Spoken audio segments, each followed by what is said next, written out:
అందరికీ నమస్తే అండి. Good morning. నేను మీ శ్రీనివాస్ని.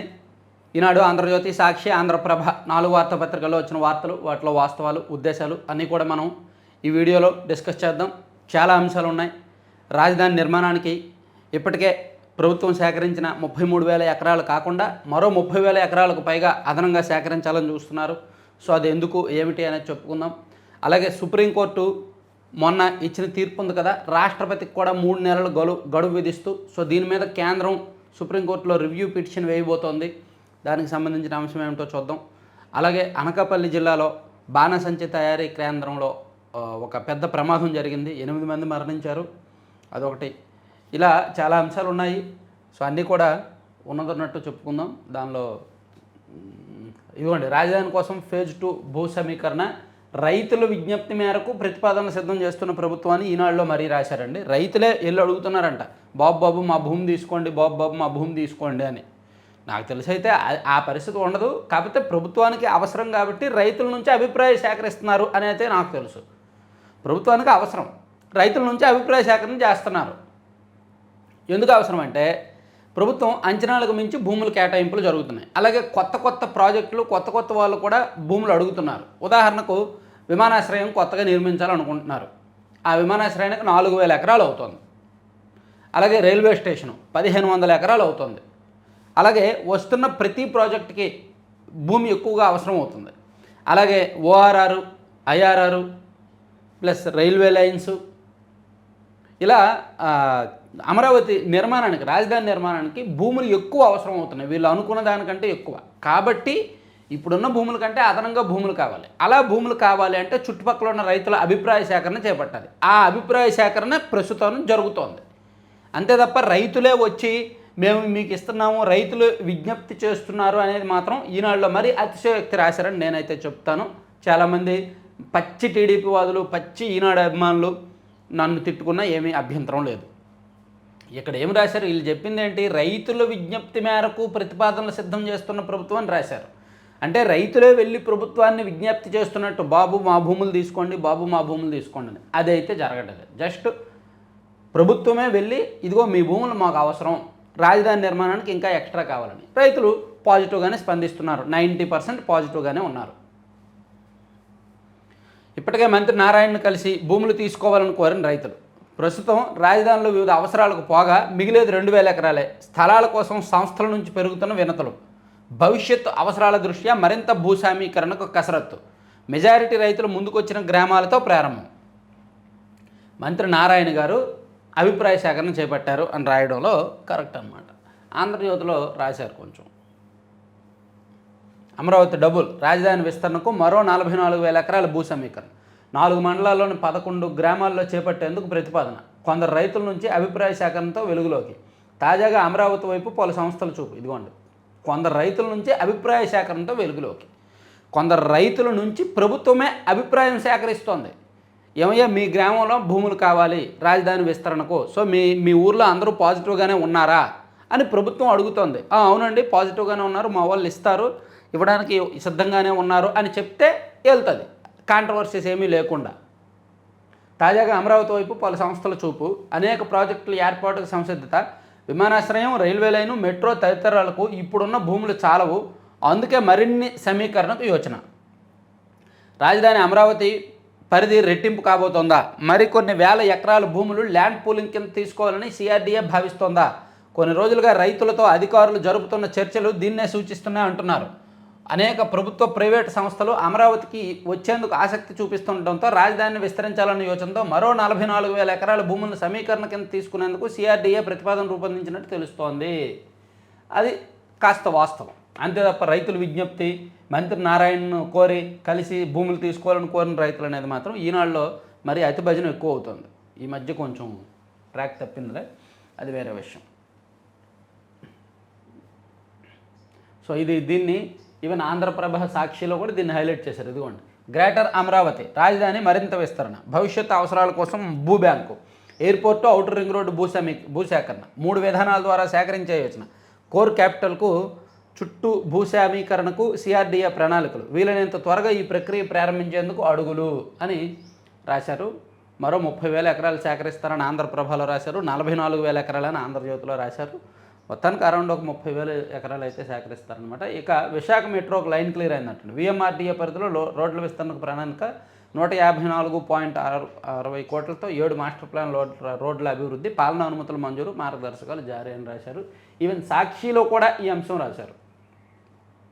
మరో 44,676 ఎకరాలు రాజధాని విస్తరణ పేరుతో తీసుకునేందుకు సర్కారు సన్నాహాలు. ప్రభుత్వ భూమితో కలిపి ఇప్పటికే సర్కారు చేతిలో 53,749 ఎకరాలు వెరసి దాదాపు 1,00,000 ఎకరాలు అమరావతి నిర్మాణం కోసం ఐఆర్ఆర్, ఓఆర్ఆర్కి అనుబంధంగా భూముల సేకరణ, అంతర్జాతీయ విమానాశ్రయం, స్టేడియాల పేరుతో తీసుకునేందుకు కసరత్తు. తుళ్ళూరు, అమరావతి, తాడికొండ, మంగళగిరి మండలాల్లో మరిన్ని గ్రామాల్లో భూములపై కన్ను, తమ జీవనోపాధి కేసరిపై రైతుల్లో ఆందోళన. వీళ్ళ ఏడుపు వీళ్ళు మొదలుపెట్టారు. ఎవరు భజనలాలి, ఎవరు ఏడుపులాలి మన పత్రికలు. సరే, ఇది రాజధానికి సంబంధించి భూములకు సంబంధించిన అంశం. తర్వాత ఇదిగోండి, బాణాసంచా తయారీ కేంద్రంలో పెను విస్ఫోటం, ఘటనా స్థలంలోనే 5గురు దుర్మరణం, ఆసుపత్రిలో మరో 3 మృత్యువాత. ఇక్కడ బాణాసంచా తయారు చేస్తున్నప్పుడు ఆ మందుగుండిని లోపల దట్టిస్తారు కదా, బాగా ప్రెజర్ పెడతారు దట్టించే క్రమంలో. అలా పెట్టినప్పుడు అది అనూహ్యంగా పేలింది, భారీ విస్ఫోటనం చెందింది. దాంతో ఆ కేంద్రం పైకప్పులు వేసిపోయి గోడలు కూలిపోయి అక్కడ లోపల ఉన్న 8 మందిలో 5గురు స్పాట్లో మరణించారు. మిగిలిన వాళ్ళు కూడా ఆసుపత్రిలోకి వెళ్ళి మరణించారు. 300 మీటర్ల మేర ఎగిరిపడిన శిథిలాలు, శరీర భాగాలు. కేజీహెచ్లో 5గురు, నర్సీపట్నంలో 3 చికిత్స. సీఎం, డిప్యూటీ సీఎం దిగ్భ్రాంతి. మృతుల కుటుంబాలకు 15 లక్షల పరిహారం ప్రకటన, ప్రధాని 2 లక్షల ఎక్స్గ్రేషియా. చాలా దారుణం. ఇదిగోండి, ఇక్కడ ఒక షెడ్ ఉంది. ఈ షెడ్లో బాణాసంచా తయారీ జరుగుతుంది. అక్కడ జరిగింది ప్రమాదం. బతుకులు బుగ్గిపాలు. అనకాపల్లి బాణాసంచా పరిశ్రమలో భారీ పేలుడు, 8 మంది మృతి, మరో 8 మందికి తీవ్ర గాయాలు. షార్ట్ బాక్స్లో మందుగుండు కూరుతుండగా ఘటన. అనకాపల్లి జిల్లా కైలాసపట్నంలో ఘోరం. క్షతగాత్రులను పరామర్శించిన హోంమంత్రి అనిత. మృతుల కుటుంబాలకు 15 లక్షల చొప్పున పరిహారం, క్షతగాత్రులకు మెరుగైన వైద్యం, సీఎం ఆదేశం, ప్రధాని మోదీ, డిప్యూటీ సీఎం పవన్ దిగ్భ్రాంతి అని దీనిలో కూడా రాశారు.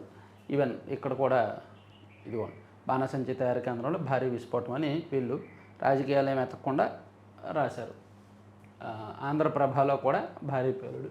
సో ఇది ఒక కీలకమైన అంశం. అది పక్కన పెట్టేస్తే, మీ అందరి ఆశీస్సులతో నా కుమారుడు కోలుకుంటున్నాడు. ప్రమాద ఘటనపై స్పందించిన ప్రధాని మోదీకి ధన్యవాదాలు.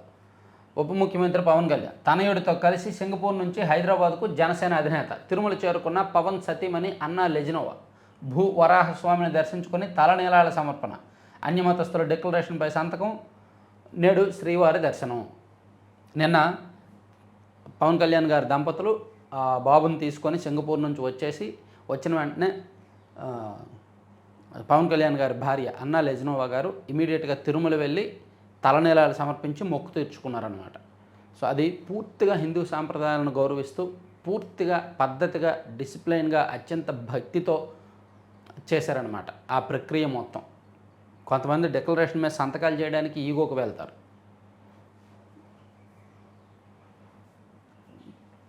సింగపూర్లో జరిగిన అగ్ని ప్రమాదంలో గాయపడిన పవన్ కళ్యాణ్ కుమారుడు మార్క్ శంకర్ను స్వదేశానికి తీసుకొచ్చారు.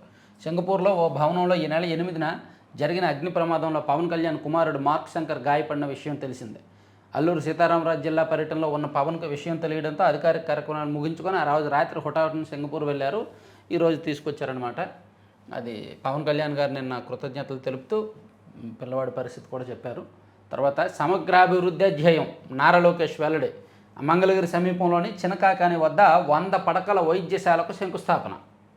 అన్ని ప్రాంతాలు సమగ్రాభివృద్ధి చెందాలనేదే కూటమి ప్రభుత్వ లక్ష్యమని మంత్రి నారా లోకేష్ అన్నారు. గుంటూరు జిల్లా మంగళగిరి సమీపంలోని చినకాకాని వద్ద 52.20 కోట్లతో నిర్మిస్తున్న 100 పడకల వైద్యశాలకు ఆదివారం ఆయన శంకుస్థాపన చేశారు. సో 100 పడకల హాస్పిటల్ నిర్మిస్తున్నారు. దానికి సంబంధించి శంకుస్థాపన కార్యక్రమంలో నిన్న పాల్గొన్నారు లోకేష్ గారు. తర్వాత వైకాపా బాధిత దళిత కుటుంబాలను ఆదుకుంటాం, వాళ్ళు ధ్వంసం చేసిన ఇళ్లకు మరమ్మతులు చేయిస్తాం, స్థలాలు మంజూరు చేసి ఇల్లు నిర్మించి ఇస్తాం. పల్నాడులో పిన్నెల్లి బాధితులకు చంద్రబాబు భరోసా. ప్రాణ భయంతో పుట్టి పెరిగిన ఓళ్లకు దూరంగా బతికామని దళితుల ఆవేదన. గత ప్రభుత్వంలో వైకాపా వాళ్ళ అరాచకాలు, దౌర్జన్యాలకు గురైన ప్రతి బాధిత కుటుంబాన్ని అన్ని విధాలా ఆదుకుంటామని ముఖ్యమంత్రి చంద్రబాబు స్పష్టం చేశారు. వైకాపా నేతలు ధ్వంసం చేసిన ఇళ్లకు మరమ్మతులు చేయిస్తామని, ఇల్లు లేని వారికి స్థలం కేటాయించి గృహాన్ని నిర్మించి ఇస్తామని హామీ ఇచ్చారు. ప్రతి కుటుంబము ఆర్థికంగా స్థిరపడే మార్గం చూపిస్తామని భరోసా ఇచ్చారు. తర్వాత ఇంకో ఈనాడులోనే రాశారండి, మరి వీళ్ళకి ఏంటో విశాఖ ఉక్కుకు ప్యాకేజీతో ఊపిరి, 98% సామర్థ్యంతో పనిచేస్తున్న 2 బ్లాస్ట్ ఫర్నేస్లు. మొత్తానికి విశాఖ ఉక్కులో 3 బ్లాస్ట్ ఫర్నేస్లు ఉంటాయి. అందులో 2 98% సామర్థ్యంతో పనిచేస్తున్నాయి. రోజుకు సగటున 13,485 టన్నుల ఉత్పత్తి 2024-25 వార్షిక నివేదిక వెల్లడి.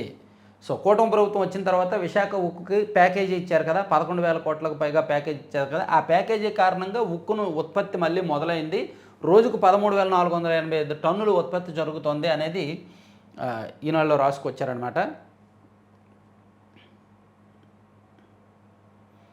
సో అమ్మకాల టర్నోవర్ పెరిగింది, ప్లస్ నష్టాలు తగ్గాయి అనేది ఈనాడులో రాశారు. ఇవన్నీ ఈనాడు ఫస్ట్ పేజీ. మనం సెకండ్ పేజీకి వెళ్తే, మంగళగిరికి ఉజ్వల భవిష్యత్తు, పరిశ్రమలు తెచ్చి ఉద్యోగాలు కల్పిస్తాం. మన ఇల్లు మన లోకేష్ కార్యక్రమంలో మంత్రి లోకేష్ తొలి విడతలో 3,005 పేద కుటుంబాలకు పట్టాలు పంపిణీ. సో మొత్తానికి 3,005 పేద కుటుంబాలకు మంగళగిరిలో లోకేష్ గారు పట్టాలు ఇచ్చారు. ఈ వీలైతే ఈ కార్యక్రమాన్ని ఇతర నియోజకవర్గాల్లో ఎమ్మెల్యేలు కూడా స్ఫూర్తిగా తీసుకోవచ్చండి.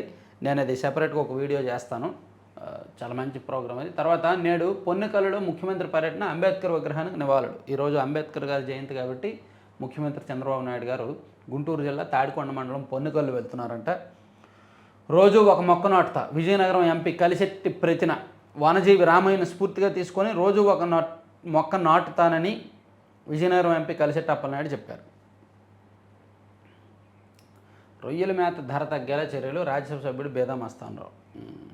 విశాఖలో 154 కోట్లతో 7 రోడ్లు, విఎంఆర్డీఏకు అనుమతులు ఇచ్చిన ప్రభుత్వం, ట్రాఫిక్ సమస్య పరిష్కారం దిశగా అడుగులు.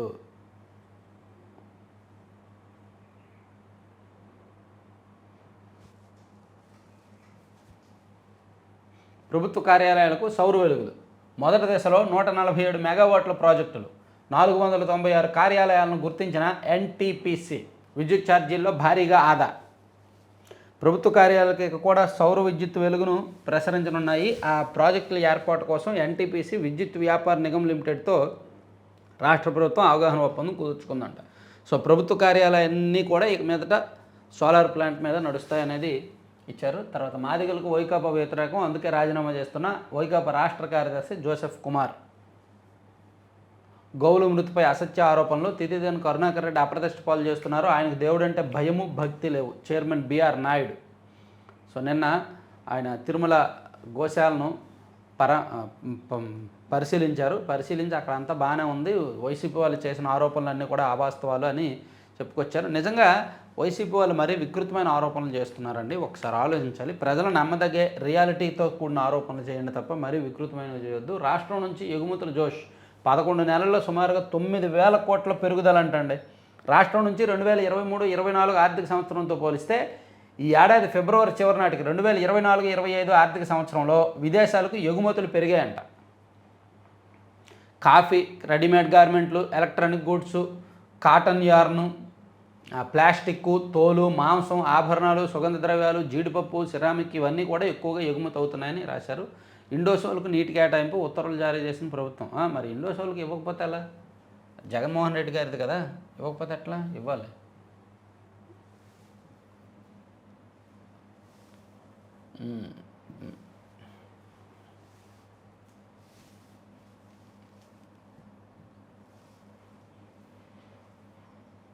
తర్వాత బాణాసంచా తయారీ కేంద్రంలో ఇది ప్రమాదంపై సీఎం, డిప్యూటీ సీఎం ఆరా.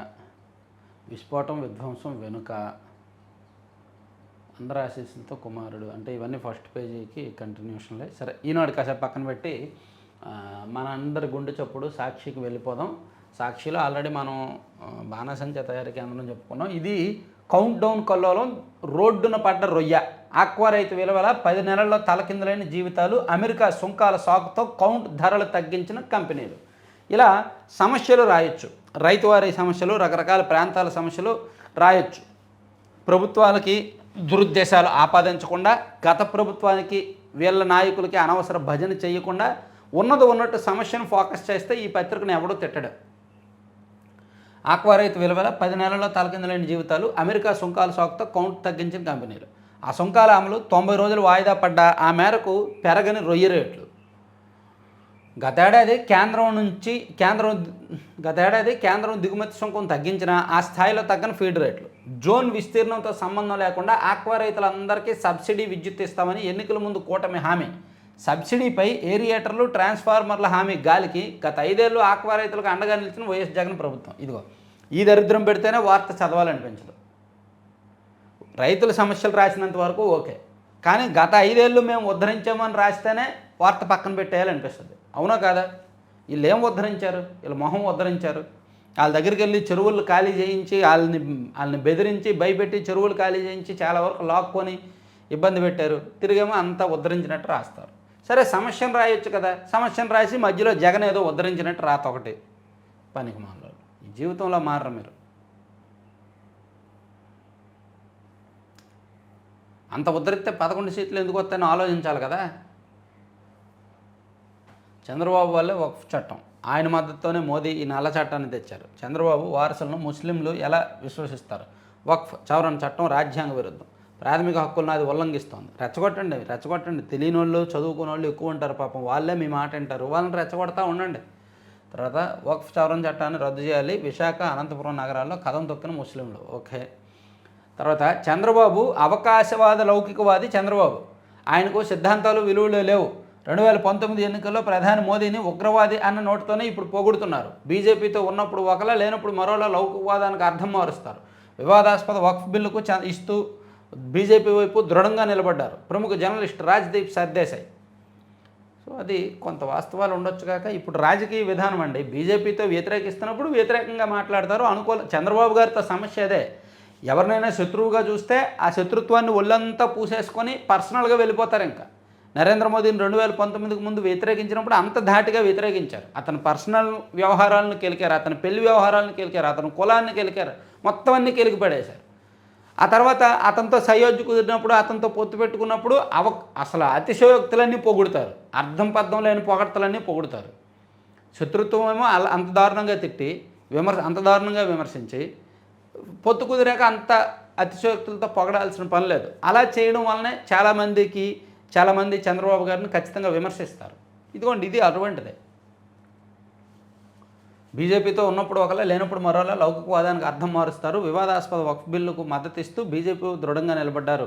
ఇప్పుడు బీజేపీతో గొడవ అయ్యి బయటకు వచ్చేస్తే ఆ కారణం చెప్తే చాలు, అంతే తప్ప వాళ్ళని వ్యక్తిగతంగా ద్వేషించాల్సిన అవసరం లేదు. చంద్రబాబు గారితో మొదటి నుంచి సమస్య అదేనమాట.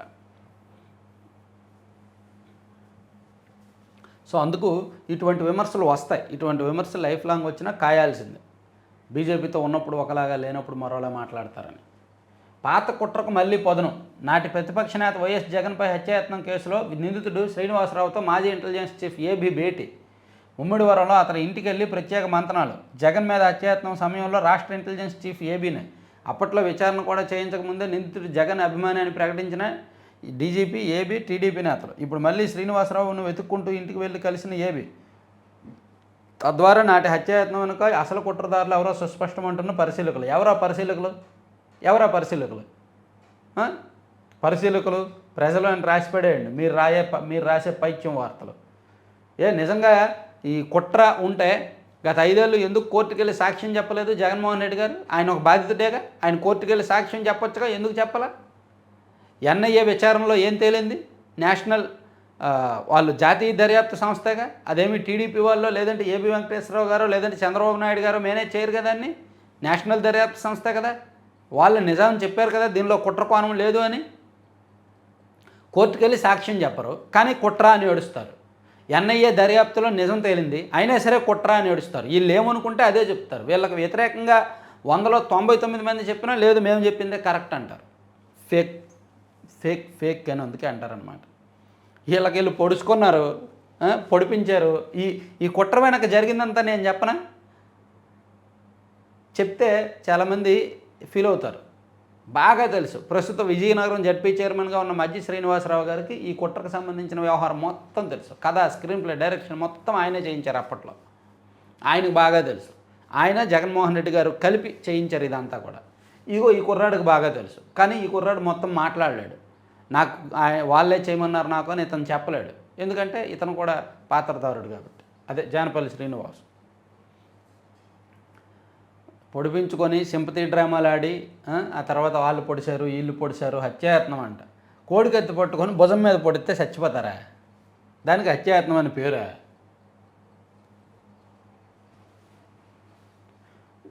దెబ్బ తగులుతుంది, గాయం అవుతుంది. ఒక వారం రోజులు లేదా ఒక నెల రోజులు ఆ తీవ్రతను బట్టి ఉంటారు. అప్రాధాన్య పోస్టులకు వెయిటింగ్ ఐఏఎస్లు. రెడ్ బుక్ చాప్టర్లో మరో కుట్రాములు. ఉన్నతాధికారుల బదిలీపై ఉత్తర్వులు. ఓకే. రాజ్యాంగ నిర్మాతపై క్షుద్ర రాజకీయం.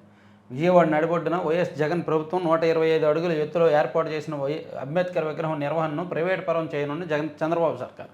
పీపీపీ విధానంలో నిర్వహణకు త్వరలో టెండర్లు. ఈ మేరకు ఎన్టీఆర్ జిల్లా కలెక్టర్ లక్ష్మీషా ప్రకటన. డాక్టర్ బిఆర్ అంబేద్కర్ స్ఫూర్తిని భావితరాలకు అందకుండా చంద్రబాబు సర్కారు కుట్రలు. ఇది ఎస్సీ ఎస్టీలను తీవ్రంగా అవమానించడమేనన్న దళిత సంఘాలు. కూటమి ప్రభుత్వంపై వచ్చినప్పటి నుంచి అంబేద్కర్ సామాజిక న్యాయ శిల్పంపై నిర్వహణపై తీవ్ర నిర్లక్ష్యం. ఓకే. 30 రోజుల్లో వెళ్ళిపోండి. అక్రమ వలసదారులకు అమెరికా ప్రభుత్వం అల్టిమేటం. 30 రోజుల్లో వెళ్ళిపోమంటున్నారంట. విశాఖ నుంచి నేపాల్కు విమానం. విశాఖపట్నం నుంచి నేపాల్ రాజధాని ఖాట్మండుకు కనెక్టింగ్ విమానం అందుబాటులోకి రానుంది. ఎయిర్ ఇండియా ఎక్స్ప్రెస్ సంస్థ జూన్ 1 నుంచి ఈ సర్వీస్ ప్రారంభిస్తుందంట. జూన్ 1 నుంచి ప్రారంభించేదానికి ఏప్రిల్లో ఎందుకు వార్త? అంటే ఈ ముందు నుంచి టికెట్లు బుక్ చేస్తారనా? అకాల వర్షాన్ని ఓడిసిపెడితే బోరు వానలోను జలహోరు. తగ్గిన ఉష్ణోగ్రతలు, ఆకస్మిక వర్షాలు. ముగిసిన టైగర్ ట్రయాంఫ్ విన్యాసాలు. ఓకే. అణు విద్యుత్ శక్తిలో చైనా అద్భుతం. తొలిసారిగా కేంద్రక సంలీన విచ్ఛిత్తి సూత్రాల కలబోతగా ఓ వినూత్న అణు రియాక్టర్ తయారీకి చైనా నడుము బిగించిందంట. తర్వాత గ్యాస్ పైప్ లైన్ అప్పగించండి. ఉక్రెయిన్ భూభాగం నుంచి వెళ్ళే రష్యా పైప్ లైన్ తమకు అప్పగించాలని డిమాండ్ను అమెరికా ముందుకు తెచ్చింది. అదే వాళ్ళిద్దరు కొట్టుకుంటే మనం మధ్యలో ఎంటర్ అయ్యి మన స్వార్థం, మన బిజినెస్ మనం చూసుకోవాలి. అదే అమెరికా బుద్ధి. మనువుతో మతిమరుపే. పెళ్ళైన వాళ్ళతో పోలిస్తే పెళ్లి కాని వాళ్లకు మతిమరుపు ముప్పు తక్కువగా ఉన్నట్టు పరిశోధనలో తేలింది. బీమాతో సైబర్ మోసాలకు చెక్. సైబర్ మోసాల వల్ల జరిగే నష్టాన్ని పాలసీదారులకు సైబర్ ఇన్సూరెన్స్ చెల్లిస్తోంది. 1 లక్ష నుంచి 5 కోట్ల వరకు బీమా తీసుకోవచ్చు అంట. ఇదేదో బాగుంది, సైబర్ మోసాలకు బీమా అంట. తర్వాత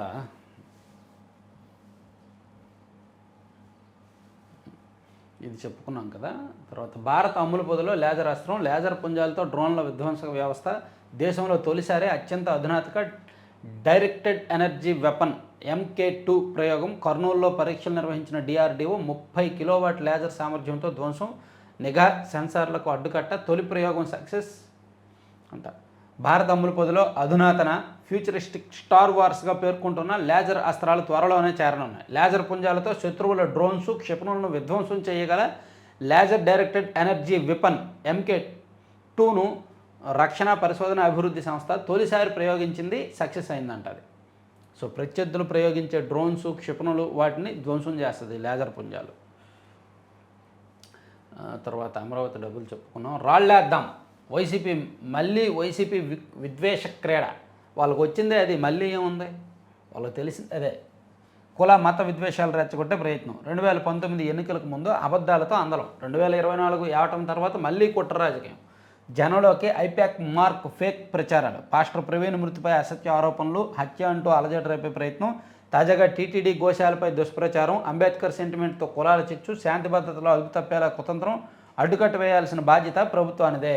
పాపం అనుక్షణం అప్రమత్తంగా ఉండాలి. వైసీపీ వాళ్ళు ఎప్పుడు ఏం చెప్తారో, ఏం చేస్తారో, ఎటువంటి ఫేక్ ప్రచారాలు చేస్తారో, ఎలా చేస్తారనేది అనుక్షణం అప్రమత్తంగా ఉండాలన్నమాట. లేకపోతే ఈ వైసీపీని తట్టుకోవడం కష్టం. వాళ్ళు ఆడే ఫేక్ గేమ్స్ని ప్రజలకు అర్థమయ్యేలా డీకోడ్ చేయడం కష్టం. సిసోడియా అవుట్. రెవెన్యూ నుంచి చేనేత జౌళి శాఖకు బదిలీ. కొంతమంది ఐఏఎస్లకు పోస్టింగ్ ఇవ్వలేదు కదా కూటమి ప్రభుత్వం వచ్చాక. అందులో 4గురికి నిన్న పోస్టింగ్స్ ఇచ్చారు. పనిలో పనిగా సిసోడియా గారి మీద ఎన్నో విమర్శలు వస్తున్నాయి. సో ఆయన్ను బదిలీ చేశారన్నమాట. తర్వాత బెంగాల్లోకి బంగ్లా ఉగ్రవాదం. వక్ఫ్ అల్లర్లతో తర్వాత తెలంగాణ ఎస్సీ వర్గీకరణ నేటి నుంచే 3 గ్రూపులు, 59 ఉపకులాలు, మొత్తం 15% రిజర్వేషన్లు. గడువు వద్దు. బిల్లులపై రాష్ట్రపతి, గవర్నర్లకు సమయం నిర్దేశించడాన్ని పునఃపరిశీలించాలి. సుప్రీంలో రివ్యూ పిటిషన్ వేయనున్న కేంద్రం. సో సుప్రీంకోర్టు ఇచ్చిన తీర్పు మీద కేంద్రం రివ్యూ పిటిషన్ వేస్తోంది. గడువు వద్దు. రాష్ట్రాల శాసనసభలు ఆమోదించి పంపిన బిల్లులపై నిర్ణయం తీసుకోవడానికి రాష్ట్రపతి గవర్నర్లకు సుప్రీంకోర్టు గడువు నిర్దేశించడంపై రివ్యూ పిటిషన్ వేసేందుకు కేంద్ర హోంశాఖ సిద్ధమైంది. తీర్పును పునఃపరిశీలించాలని జస్టిస్ పార్థివాలా, జస్టిస్ మహదేవన్ ధర్మాసనాన్ని కోరనుంది. కేంద్రం లేవనెత్తిన పలు అంశాలు సుప్రీంకోర్టులో వాదనల సందర్భంగా సరిగ్గా ప్రస్తావనకు రాలేదని, వాటిని పరిగణలోకి తీసుకొని సుప్రీం తీర్పును పునఃపరిశీలించాల్సి ఉంటుందని సీనియర్ అధికారులు తెలిపారు. లా కమిషన్ చైర్పర్సన్గా జస్టిస్ దినేష్ మహేశ్వర్ ఈ వారంలో నోటిఫికేషన్. ఓకే, హైవేల బలోపేతానికి 10 లక్షల కోట్లు. దేశవ్యాప్తంగా జాతీయ రహదారుల బలోపేతానికి వచ్చే 2 ఏళ్లలో 10 లక్షల కోట్ల విలువైన ప్రాజెక్టులు అంట. నేషనల్ హెరాల్డ్ కేసులో ఈడీ నోటీసులు, ప్రజాస్వామ్యంపై దాడి శిబాల్. కర్ణాటకలో 5 ఏళ్ల చిన్నారిపై అత్యాచారం, ఎన్కౌంటర్లో నిందితుడి హతం. ఇలా ఉండాలండి, ఇమీడియట్గా ఎన్కౌంటర్ చేసేయాలి. ఇంటి ముందు ఆడుకుంటున్న 5 ఏళ్ల చిన్నారికి చాక్లెట్ ఆశ చూపి అత్యాచారానికి పాల్పడ్డాడు మానవ మృగం. అనంతరం ఎవరికైనా చెబుతుందనే భయంతో గొంతు నిలువు చంపేశాడు. ఆ తర్వాత పోలీస్ కాల్పులో హతమయ్యాడు. కర్ణాటక రాష్ట్రం హుబ్బల్లి నగరంలో ఆదివారం జరిగింది ఈ ఘటన. నిజంగా ఇలాగే యాక్షన్ తీసుకోవాలి, ఇమీడియట్గా ఎన్కౌంటర్ చేసేయాలి, తప్పులేదు. డీకేపై 2000 కోట్ల అవినీతి ఆరోపణలు, గవర్నర్కు బీజేపీ ఎమ్మెల్యే మునిరత్న ఫిర్యాదు. బెంగళూరు నగరాభివృద్ధి శాఖలో 2000 కోట్లకు పైగా అవినీతి జరిగిందని రాజరాజేశ్వర నగర్ బీజేపీ ఎమ్మెల్యే మునిరత్న ఆరోపించారు. దక్షిణ కొరియా పిలుస్తోందంటండి. టెక్ నిపుణులకు టాప్ టైర్ వీసాతో కొరియా స్వాగతం. ఉన్నత చదువు, అనుభవం ఉంటే గొప్ప అవకాశాలు. 3 ఏళ్ల తర్వాత శాశ్వత నివాసానికి అవకాశం. ఉత్తర కొరియా అయితే వెళ్ళొద్దు కానీ దక్షిణ కొరియా వెళ్ళొచ్చేమో చూడండి. ఇటీవల కాలంలో పర్యాటకులను అమితంగా ఆకర్షిస్తున్న దేశాల్లో దక్షిణ కొరియా కూడా ఒకటి. ఆ దేశ సాంస్కృతిక వారసత్వం, ప్రకృతి అందాలు, రుచికరమైన వంటకాలు, ఉర్రూతొలగించే కొరియన్ మ్యూజిక్ ఇలాంటివి ఎన్నో పర్యాటకులను అమితంగా ఆకర్షిస్తున్నాయి. దీంతో చాలామంది భారతీయులు సెలవుల్లో ఎంజాయ్ చేయడానికి దక్షిణ కొరియాలో వాలిపోతున్నారు. పర్యాటకంగా ప్రపంచ దేశాలను ఆకర్షిస్తున్న దక్షిణ కొరియా తాజాగా తమ దేశంలో స్థిరపడాలనుకునే వారికి కూడా మంచి అవకాశాలు కల్పిస్తోంది. కులగణన నివేదిక అమలుపై కంగారు లేదు, హడావుడి నిర్ణయాలు ఉండవు డీకే శివకుమార్. బెంగాల్లోకి బంగ్లా ఉగ్రవాదం. సో ఇది కూడా అయిపోయింది, చాలా చదివేశాం.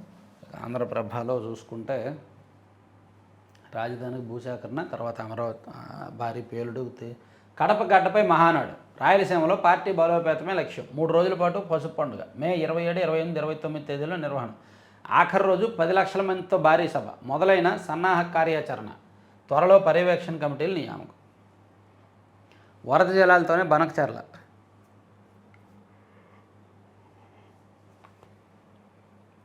తక్షణం తిరిగిపోండి. అక్రమ వలసదారులకు అమెరికా అల్టిమేటం.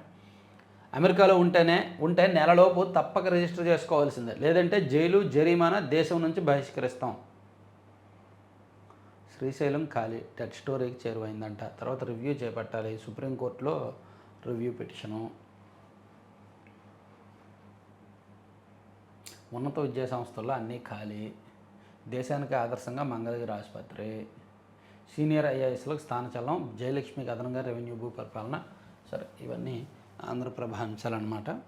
ఆంధ్రప్రభలో ఇది ఒక వార్త ఇచ్చారండి, ఆఫ్ బీట్ అంశం ఒకటి. స్వర్గస్థులే దిగొచ్చి ఆశీర్వదిస్తే పెళ్ళిళ్ళలో న్యూ ట్రెండ్. అంటే ఈ ఏఐ వచ్చింది కదా, ఏఐ సాంకేతిక ద్వారా చనిపోయిన వాళ్ళని కూడా తీసుకొచ్చి వాళ్ళ ఫేస్లో చేస్తున్నారు కదా. సో అట్లా కొన్ని ఫొటోస్, వీడియోస్ కొన్ని ఎడిట్ చేస్తున్నారంట. Pre wedding, post wedding, candid, cinematic వీడియోల్లో పలు రకాలు ఏఐ టెక్నాలజీతో స్వర్గస్థులైన వారిని తీసుకొస్తూ సినిమా పాటలను జోడించి భావోద్వేగానికి గురి చేసేలా వీడియోలు, ఫోటోషూట్లకు లక్షలు వెచ్చిస్తున్న వైనం. ఫోటోగ్రఫీకి భారీ డిమాండ్, యువతకు ఉపాధి, పెళ్ళిళ్ళ జాతర వినియోగించుకుంటున్న ఫోటోగ్రాఫర్లని ఒక ఆఫ్ బీట్ అంశాన్ని రాశారు. ఇది కూడా పక్కన పెట్టేస్తే ఆల్మోస్ట్ అన్నీ కవర్ చేసాం. ఒక్క ఈనాడులో లోపల పేజీల్లో ఏమైనా వచ్చాయని చూద్దాం. పరీక్షల్లో ఉత్తీర్ణతకు అడ్డదారులు. కొందరు వైద్య విద్యార్థులు బరితెగింపు. ప్రశ్నలకు తగ్గట్టు క్షణాల్లో స్లిప్పులు సిద్ధం. సిబ్బందికి నగదు కట్టలతో నజరానా. సిద్ధార్థ ప్రభుత్వ వైద్య కళాశాల ప్రిన్సిపల్కు షోకాజ్. ఓకే, వ్యూహం ప్రకారం విజయవాడలోని ప్రభుత్వ సిద్ధార్థ వైద్య కళాశాలలో మాస్ కాపీయింగ్కు తెరలేపారు. కళాశాలలో పనిచేసే వారితో పలువురు విద్యార్థులు కుమ్మక్కై చూచిరాతలకు సిద్ధమయ్యారు. ఈ నేపథ్యంలో బుధవారం 3, శనివారం మరో 2 అడ్డంగా పట్టుబడ్డారు. డాక్టర్లు చదువుకొని డబ్బు కట్టలు లోపలికి తీసుకెళ్ళి చూచిరాతలు రాసి ఎవరైనా ఇన్విజిలేటర్లు వస్తే వాళ్ళకి డబ్బు కట్టలు ఇస్తున్నారంట. నిన్న ఆంధ్రజ్యోతిలో రాశారు, ఈరోజు ఈనాడులో రాశారు. ఆర్పి సిసోడియా బదిలీ. ఓకే, మురుగు పారేలా, వరద ముంపు వీడేలా. విజయవాడ, గుంటూరులో అండర్ గ్రౌండ్ డ్రైనేజీ పనులకు మోక్షం. కొత్త ఎస్ఎస్ఆర్ టెండర్లతో టెండర్లు 500 కోట్లు వ్యయం. గుంటూరు అండ్ విజయవాడ 2 ప్రాంతాల్లో అండర్ గ్రౌండ్ భూగర్భ డ్రైనేజీ పనులు చేపట్టబోతున్నారు. రాజకీయాల్లోకి వస్తున్న విశ్రాంత ఐపీఎస్ అధికారి ఏబి వెంకటేశ్వరరావు. ఈదురుగాళ్ళు వడగండ్ల వానలు బీభత్సం. ఓకే. అప్పు ఇచ్చిన పాపానికి ఆయువు తీశాడు. బంగారం కోసం చేతిమని కొట్టి నరికేశాడు. ఇద్దరితో కలిసి సచివాలయ ఉద్యోగి ఘాతుకం. జల్సాలకు అలవాటు పడి బెట్టింగ్లకు బానిసైన ఓ సచివాలయ ఉద్యోగి విపరీతంగా అప్పులు చేశాడు. అప్పు తీర్చమని అడిగిన వ్యక్తిని మరో ఇద్దరితో కలిసి దారుణంగా హతమార్చాడు. తూర్పుగోదావరి జిల్లా కొవ్వూరులో అంట. సరే, ఇది అయిపోయింది. ఈనాడు నేషనల్ అంశాలు చూద్దాం. ఆరోగ్యం బాగోలేదు, చిత్రహింసలు పెడతారు, భారత్కు అప్పగించకుండా తప్పించుకునేందుకు 33 సాకులు చెప్పిన రానా. అమెరికా జైల్లో ఉన్న రానా భారత్కు రాకుండా ఉండడానికి మ్యాక్సిమం ట్రై చేశాడు. రకరకాల సాకులు చెప్పాడు. దావూద్ ఇబ్రహీంతో రానాకు సంబంధం ఏంటి? ఎన్ఐఏ ఆరా. తహవూర్ స్వర నమూనా తీసుకున్న అధికారులు. వెదురుతో దుర్భేద్య బంకర్లు. ఐఐటి పరిశోధకుల శోధన. ఈవీఎంలను ఎవరో ట్యాంపర్ చేయలేరు. సిఈసి జ్ఞానేష్ కుమార్ స్పష్టీకరణ. నిన్న సాక్షిలో ఒక వార్త రాశారు. అమెరికాలో ఎవరో ఈవీఎంలు ట్యాంపర్ చేయొచ్చు అని చెప్తే, మరి సిఈసి గారు చెప్పారుగా ట్యాంపర్ చేయలేరని. ఇది రాయాలిగా, సాక్షిలో రాయరు. వాళ్ళకి ఏది కావాలో అది రాస్తారు, వాళ్ళకి వద్దనుకున్నది పక్కన పెట్టేస్తారు, వాళ్ళకి ఏది అనుకూలమో అదే రాస్తారు. ఈడీ నోటీసులు ప్రజాస్వామ్యంపై దాడే. ఓకే. వీరి త్యాగాలకు భారత్ రుణపడి ఉంటుంది. జలియన్ వాలాబాగ్ అమరులకు రాష్ట్రపతి అండ్ ప్రధాని నివాళులు. 23వ లా కమిషన్ చైర్మన్గా ద్వేజ్ మహేశ్వరి. ఓకే, చెప్పుకున్నాము. అత్తగారి కళ రూపాయికి కోడలు వైద్యం. ఒడిస్సాలోని సంబల్పూర్ జిల్లాకు చెందిన దంత వైద్యురాలు శిఖారామ్ చందాని పేద ప్రజలు కేవలం ₹1 వైద్యం చేస్తుందంటండి. అది అత్తగారి కళ అంట. ఆమె సాకారం చేస్తున్నారు. మంచిది, బాగుంది. సో ఇవండి మొత్తానికి వివిధ పత్రికల్లో వచ్చిన వార్తాంశాలు. చివరి వరకు చూసిన వాళ్ళందరికీ కూడా థ్యాంక్ యూ. కంటెంట్ లైక్ చేయండి. ప్రతి ఒక్కరూ కూడా లైక్ చేసి వెళ్ళండి. Thank you.